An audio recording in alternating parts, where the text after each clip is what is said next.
friends, welcome to Kannan Info Tamil. நம்ம இன்னைக்கு என்ன டாபிக் பார்க்க போறோம் அப்படின்னா மூன்று முக்கியமான டிஃபென்ஸ் அப்டேட் இந்த வீடியோல பார்க்க போறோம். முதல் டிஃபென்ஸ் அப்டேட், இந்தியாவிடம் உள்ள மிசைல்கள்ல சீனாவுக்கு அச்சத்தை கொடுக்கக்கூடிய மிசைல் அப்படின்னா அது பிரம்மோஸ் மிசைல்கள் தான். இந்த மிசைல சீனாவின் அண்டை நாடுகளுக்கு ஏற்றுமதி செய்வதற்கு இந்தியா முயற்சி செய்து வந்துகிட்டு இருக்காங்க. அந்த வகையில தற்போது இந்தியாவுக்கு ஒரு ஜாக்பாட் அடிச்சிருக்கதா செய்திகள் வெளிவந்திருக்கு. அதாவது சீனாவுக்கு அருகிலுள்ள மற்றொரு தென்கிழக்கு ஆசிய நாடு இந்தியாவின் பிரம்மோஸ் மிசைல்களை பெருமளவுல வாங்க இருப்பதா சொல்லப்படுது. எந்த நாடு பிரம்மோஸ் மிசைல்களை வாங்க போறாங்க, இதன் மூலமா இந்தியாவுக்கு கிடைக்கக்கூடிய நன்மைகள் என்ன, வரும் காலத்துல இந்தியா எந்தெந்த நாடுகளுக்கு பிரம்மோஸ் மிசைல்களை விற்பனை செய்ய முயற்சி செய்து வந்துகிட்டு இருக்காங்க அப்படிங்கிறது குறித்து பார்க்கலாம். இரண்டாவது அப்டேட், அர்ஜென்டினா இந்தியாவிடமிருந்து துரு மற்றும் LCH பிரசாந்த் லைட் காம்பாக்ட் ஹெலிகாப்டர்களை வாங்குவதற்கு பேச்சுவார்த்தை நடத்தி கொண்டிருப்பதா செய்திகள் வெளிவந்திருக்கு. அர்ஜென்டினா இந்திய ஹெலிகாப்டர்களை வாங்குவதற்கு வாய்ப்பு இருக்கா, இதன் மூலமா இரு நாடுகளுக்கும் கிடைக்கக்கூடிய நன்மைகள் என்ன அப்படிங்கிறது குறித்து பார்க்கலாம். மூன்றாவது அப்டேட், பாகிஸ்தான் இந்தியாவின் S-400 ஏர் டிஃபென்ஸ் சிஸ்டத்துக்கு போட்டியா சீனாவிடமிருந்து HQ-9B ஏர் டிஃபென்ஸ் சிஸ்டங்களை வாங்கி தங்களுடைய படையில் இணைச்சாங்க. இந்த சூழ்நிலையில பாகிஸ்தான் இன்னும் கூடுதலா HQ-9B ஏர் டிஃபென்ஸ் சிஸ்டங்களை வாங்க இருப்பதா செய்திகள் வெளிவந்திருக்கு. பாகிஸ்தான் சீனாவிடம் இருந்து வாங்கும் இந்த HQ-9B ஏர் டிஃபென்ஸ் சிஸ்டத்தோட கேப்பபிலிட்டி என்ன, இது இந்தியாவின் S-400 ஏர் டிஃபென்ஸ் சிஸ்டத்துக்கு ஒரு நிகரான ஏர் டிஃபென்ஸ் சிஸ்டமா அப்படிங்கிறது குறித்து நம்ம டீடைலா இந்த வீடியோல பார்க்கலாம். நம்ம சேனல்ல டிஃபென்ஸ் மற்றும் ஜியோ பாலிட்டிக்ஸ் சம்பந்தமா தினம் ஒரு வீடியோ பப்ளிஷ் பண்ணிட்டு இருக்கோம். உங்களுக்கு நம்ம சேனல்ல பப்ளிஷ் ஆகக்கூடிய வீடியோஸ் பிடிச்சிருந்துச்சுன்னா சேனலை சப்ஸ்கிரைப் பண்ணி சப்போர்ட் பண்ணுங்க. நீங்க பண்ற ஒவ்வொரு சப்ஸ்கிரிப்ஷனும் எனக்கு அடுத்தடுத்த வீடியோஸ் போடுறதுக்கு ஒரு மோட்டிவேஷனா இருக்கும். சீனா எப்படி இந்தியாவை சுற்றியுள்ள நாடுகளான பங்களாதேஷ், ஸ்ரீலங்கா, பாகிஸ்தான், நேபாள் போன்ற நாடுகளுக்கு தங்களுடைய ஆயுதங்களை ஏற்றுமதி செய்யறாங்களோ அதே போன்று தற்போது இந்தியாவும் செய்ய ஆரம்பிச்சிருக்காங்க. அதாவது சீனாவின் அண்டை நாடுகளான தென்கிழக்கு ஆசிய நாடுகளுக்கு இந்தியா தன்னுடைய ஆயுதங்களை ஏற்றுமதி செய்வதற்கு முயற்சி செய்து வந்துகிட்டு இருக்காங்க. அந்த முயற்சிக்கு கிடைத்த முதல் வெற்றி தான் பிலிப்பைன் நாட்டிற்கு இந்தியா பிரம்மோஸ் மிசைல்களை ஏற்றுமதி செய்தது. பிலிப்பைன் இந்தியாவிடமிருந்து 374 மில்லியன் அமெரிக்க டாலர் மதிப்பிலான பிரம்மோஸ் மிசைல்களை சில மாதங்களுக்கு முன்பு வாங்கினாங்க.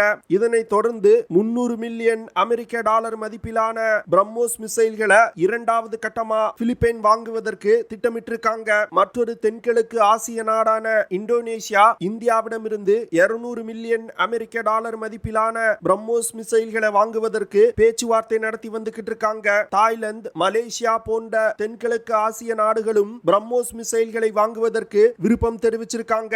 மிடில் ஈஸ்ட் நாடுகளை பொறுத்தமட்டில் ஈஜிப்ட் இந்தியாவின் பிரம்மோஸ் மிசைல்களை வாங்குவதற்கு முயற்சி பண்ணி வந்துகிட்டு இருக்காங்க. இந்த சூழ்நிலையில மற்றொரு தென்கிழக்கு ஆசிய நாடான வியட்நாம் இந்தியாவிடமிருந்து பிரம்மோஸ் மிசைல்களை வாங்குவதற்கு அதிக முனைப்பு காட்டி வர்றாங்க. இன்னும் ஓரிரு மாதங்கள்ல இந்தியாவுக்கும் வியட்நாமுக்கும் பிரம்மோஸ் மிசைல்களை விற்பனை செய்வதற்கான ஒப்பந்தம் கையெழுத்திடப்படும் அப்படின்னு சொல்றாங்க.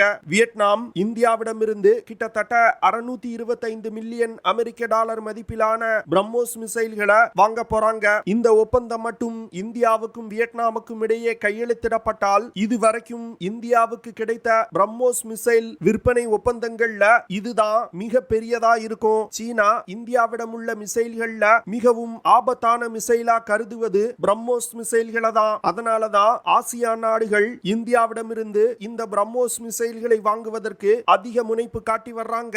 ஆசியான் நாடுகள் அப்படிங்கிறது தென்சீன கடல் பகுதியில் இருக்கக்கூடிய 10 நாடுகள் அடங்கிய ஒரு கூட்டமைப்பு. இதுல Philippine, Malaysia, Brunei, Thailand, Vietnam போன்ற நாடுகள் அடங்கும். இந்த 10 நாடுகளுடனும் சீனாவுக்கு கடல் எல்லை தொடர்பா பிரச்சனை இருக்கு. தொடர்ந்து இந்த நாடுகளுக்கு தென்சீன கடல் பகுதியில சீனா தங்களுடைய கடற்படையை வச்சு பிரச்சனை கொடுத்து வந்துகிட்டு இருக்காங்க.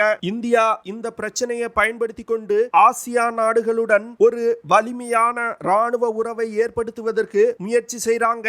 இந்தியாவின் முயற்சிக்கு ஒரு குறிப்பிடத்தக்க வெற்றியும் கிடைச்சிருக்கு. வியட்நாம் இந்தியாவிடமிருந்து பிரம்மோஸ் மிசைல்களை வாங்குவதற்கான வேலைகள் எப்ப துரிதப்படுத்தப்பட்டுச்சு அப்படின்னா சமீபத்துல வியட்நாம் டிஃபென்ஸ் மினிஸ்டர் இந்தியாவுக்கு ஒரு சுற்றுப்பயணம் வந்திருந்தாரு. அவரது சுற்றுப்பயணத்திற்கு பிறகுதான் வியட்நாம் பிரம்மோஸ் மிசைல்களை வாங்குவது உறுதி செய்யப்பட்டிருக்கு. தென்கிழக்கு ஆசிய நாடுகள் இந்தியாவின் பிரம்மோஸ் பிரம்மோஸ் மிசைல்களை வாங்குவதற்கு முக்கியமான காரணம் இந்த மிசைல்கள் இந்தியாவின் DRDO மற்றும் ரஷ்யாவின் NPO மெஷினோஸ்டோனியா நிறுவனத்தால் உருவாக்கப்பட்டிருக்கு. அது மட்டும் இல்லாம பிரம்மோஸ் மிசைல் தான் உலகின் ஃபாஸ்டஸ்ட் மற்றும் ஆபத்தான க்ரூஸ் மிசைல். இந்த மிசைல பல்வேறு விதமான பிளாட்ஃபார்ம்ஸ்ல இருந்து லான்ச் செய்ய முடியும். குறிப்பா சொல்லணும் அப்படின்னா போர்க்கப்பல்கள், நீர்மூழ்கி கப்பல்கள், விமானம் மற்றும் தரையில் இருந்து பிரம்மோஸ் மிசைல்களை லான்ச் செய்ய முடியும். பிரம்மோஸ் மிசைல்கள்னால மாக் 3 அப்படிங்கிற வேகத்துல பறந்து சென்று இலக்குகளை தாக்க முடியும். அதாவது இந்த மிசைல்களால் 3700 கிலோமீட்டர் பெர் ஹார் வேகத்துல பயணித்து சென்று இலக்குகளை தாக்க முடியும். பிரம்மோஸ் மிசைல்கள்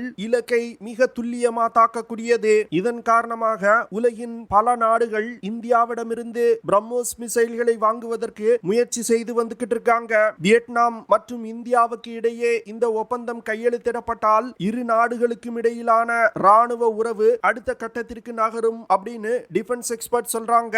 2025 வருடத்துக்குள் இந்தியா $5 பில்லியன் மதிப்பிலான ஆயுதங்களை ஏற்றுமதி செய்வதற்கு இலக்கு நிர்ணயிச்சிருக்காங்க. இந்த இலக்கை இந்தியா மிக எளிதா கடந்துரும் அப்படின்னு டிஃபென்ஸ் எக்ஸ்பர்ட் சொல்றாங்க. ஏன்னா 2022ல 1.7 பில்லியனா இருந்த இந்தியாவின் ஆயுத ஏற்றுமதி 2023 வருடத்துல 2.37 பில்லியன் அமெரிக்க டாலரா உயர்ந்திருக்கு. இன்னும் 2023 வருடம் முடிவடையல. அதனால இந்தியாவின் ஆயுத ஏற்றுமதி தொடர்ந்து அதிகரிக்கும் அப்படின்னு கருதப்படுது. இந்தியா தன்னுடைய ஆயுதங்களை ஆப்பிரிக்கா, சவுத் ஈஸ்ட் ஏசியா மற்றும் மத்திய கிழக்கு நாடுகளுக்கு ஏற்றுமதி செய்வதற்கு அதிக முயற்சி எடுத்து வந்துகிட்டு இருக்காங்க. எப்படி ஐரோப்பிய நாடுகள் ராணுவ அதிகாரிகள் மற்றும் சேல்ஸ் டீம் கொண்ட ஒரு குழுவை அமைத்து தங்களுடைய ஆயுதங்களை விற்பனை செய்யறாங்களோ அதே ஸ்ட்ராட்டஜியை தற்போது இந்தியாவும் ஃபாலோ பண்ண ஆரம்பிச்சிருக்காங்க.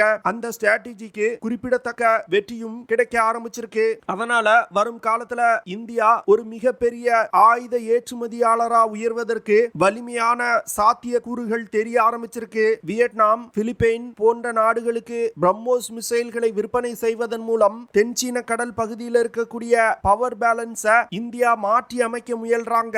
அதாவது தென்சீன கடல் பகுதியில் இருக்கக்கூடிய நாடுகள் ராணுவ ரீதியா சீனாவை விட பின்தங்கி இருக்காங்க.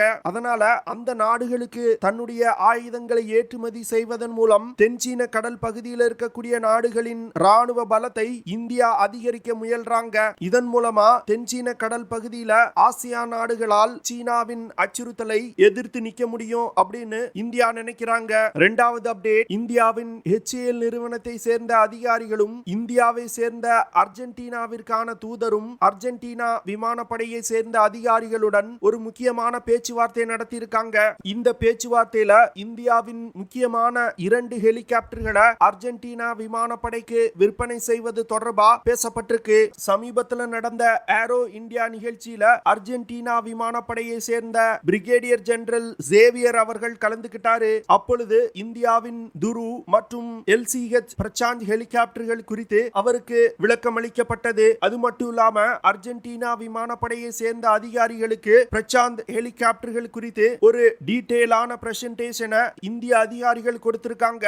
அர்ஜென்டினாவுக்கு இந்தியாவின் LCH ஹெலிகாப்டர்களோட செயல்திறன் ரொம்ப பிடிச்சு போயிருக்கு. இதனை தொடர்ந்துதான் அர்ஜென்டினா இந்தியாவின் துரு மற்றும் LCH பிரசாந்த் ஹெலிகாப்டர்களை வாங்குவதற்கு பேச்சுவார்த்தையை தொடங்கி இருக்காங்க. அர்ஜென்டினாவிடம் இந்த 2 ஹெலிகாப்டர்களை விற்பனை செய்வது தொடர்பா மட்டும் பேசப்படவில்லை. துரு மற்றும் LCH பிரசாந்த் ஹெலிகாப்டர்களுக்கான தொழில்நுட்பத்தை அர்ஜென்டினாவுக்கு டிரான்ஸ்பர் செய்து அர்ஜென்டினால இந்த 2 ஹெலிகாப்டர்களை தயாரிப்பதற்கு இந்தியா திட்டமிட்டிருக்காங்க. இதன் மூலமா அர்ஜென்டினா தன்னுடைய உள்நாட்டு ஆயுத உற்பத்தியை அதிகரிக்க முடியும். இந்தியாவை பொறுத்தமட்டில் லத்தீன் அமெரிக்க நாடுகளுக்கு துரு மற்றும் பிரசாந்த் லைட் காம்பேக்ட் ஹெலிகாப்டர்களை மிகப்பெரிய அளவில் ஏற்றுமதி செய்ய முடியும். அர்ஜென்டினா மற்றும் இந்தியாவின் துரு மற்றும் பிரசாந்த் ஹெலிகாப்டர்களை வாங்கினாங்கன்னா இரு நாடுகளுக்கும் இடையிலான ராணுவ ரீதியிலான உறவு ஒரு மிகப்பெரிய வளர்ச்சி அடையும் அப்படின்னு டிஃபென்ஸ் எக்ஸ்பர்ட் சொல்றாங்க.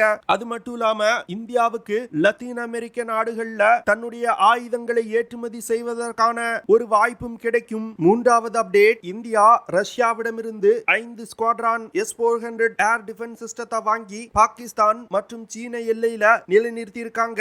இதன் மூலமா பாகிஸ்தான் மற்றும் சீனால இருந்து இந்தியாவை நோக்கி வரக்கூடிய வான் அச்சுறுத்தல்களை இந்தியாவால வெற்றிகரமா தாக்கி அளிக்க முடியும். இப்போ உதாரணத்துக்கு இந்திய எல்லையிலிருந்து 400 கிலோமீட்டர் தூரத்துல பாகிஸ்தானுடைய உள் பகுதியில ஒரு விமானம் டேக் ஆஃப் ஆச்சுன்னா அந்த விமானத்தை கூட இந்தியாவால ட்ராக் செய்ய முடியும். இதனால S-400 ஏர் டிஃபென்ஸ் சிஸ்டங்கள் இந்திய படையில் இணைக்கப்பட்டதன் மூலம் இந்தியாவுடைய ஏர் டிஃபென்ஸ் கேப்பபிலிட்டியில ஒரு மிகப்பெரிய முன்னேற்றம் ஏற்பட்டிருக்கு. பாகிஸ்தானும் தன்னுடைய ஏர் டிஃபென்ஸ் கேப்பபிலிட்டியை அதிகரிப்பதற்கு முயற்சி செய்து வந்துகிட்டு இருக்காங்க. பாகிஸ்தான் சீனாவிடமிருந்து HQ-9B அப்படிங்கிற ஒரு ஏர் டிஃபென்ஸ் சிஸ்டத்தை வாங்கி தன்னுடைய படையில் இணைச்சிருக்காங்க. இந்த HQ-9B ஏர் டிஃபென்ஸ் சிஸ்டம் ரஷ்யாவின் S-300 ஏர் டிஃபென்ஸ் சிஸ்டத்தோட ஒரு காப்பி அப்படின்னு டிஃபென்ஸ் எக்ஸ்பர்ட் சொல்றாங்க.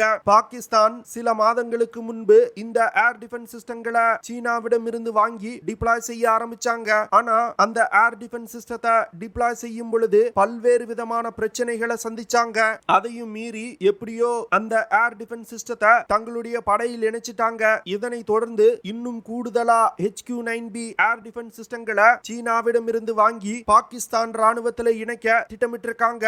சீனா தன்னிடம் உள்ள HQ-9B ஏர் டிஃபென்ஸ் சிஸ்டத்துல பாகிஸ்தானுக்காக சில முக்கியமான மாற்றங்களை செய்திருப்பதா சொல்லப்படுது. பாகிஸ்தான் தன்னுடைய படையில் இணைச்சிருக்க HQ-9B ஏர் டிஃபென்ஸ் சிஸ்டம் ஒரு இன்டகிரேட்டட் ஏர் மற்றும் மிசைல் டிஃபென்ஸ் சிஸ்டம். அதாவது போர் விமானங்கள் மற்றும் மிசைல் தாக்குதல்களை இந்த ஏர் டிஃபென்ஸ் சிஸ்டங்களால் தடுக்க முடியும். பாகிஸ்தான் தன்னுடைய வான் பரப்பை பாதுகாப்பதற்கு comprehensive layer integrated air defence அப்படிங்கிற ஒரு வான் பாதுகாப்பு திட்டத்தை டெவலப் செஞ்சிருக்காங்க.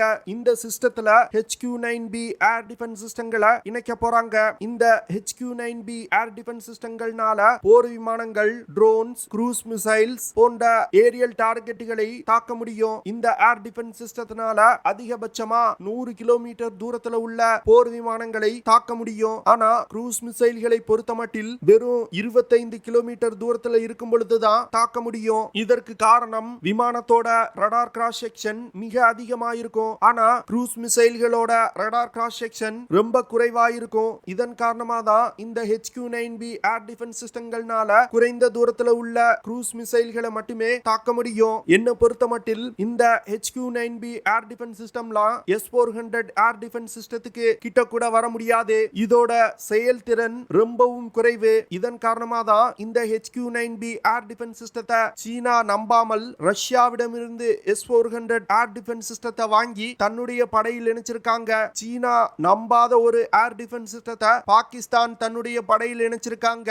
இந்த HQ-9B ஏர் டிஃபென்ஸ் சிஸ்டங்கள் பாகிஸ்தான் படையில் இணைக்கப்படுவது அவர்களுடைய ஏர் டிஃபென்ஸ் சிஸ்டம் கேப்பபிலிட்டியை அதிகப்படுத்தும். ஆனா இதனால இந்தியாவுக்கு எந்த ஒரு பிரச்சனையும் கிடையாது. ஓகே ஃப்ரெண்ட்ஸ், நம்ம வீடியோவோட நிறைய பகுதிக்கு வந்துட்டோம். இதெல்லாம் தான் நான் உங்ககிட்ட ஷேர் பண்ணணும் அப்படின்னு நினைச்ச விஷயங்கள். ஐ ஹோப் நான் ஷேர் பண்ண விஷயங்கள் உங்களுக்கு பிடிச்சிருக்கும் நினைக்கிறேன். அப்படி பிடிச்சிருந்துச்சுன்னா ஷேர் பண்ணுங்க, லைக் பண்ணுங்க, கமெண்ட் பண்ணுங்க. மறக்காம நம்ம சேனலுக்கு சப்ஸ்கிரைப் பண்ணுங்க. அப்படியே அந்த பெல் நோட்டிபிகேஷனை கிளிக் பண்ணி ஆல்ங்கிற ஆப்ஷனை எனேபிள் பண்ணிக்கங்க. See you in the next video.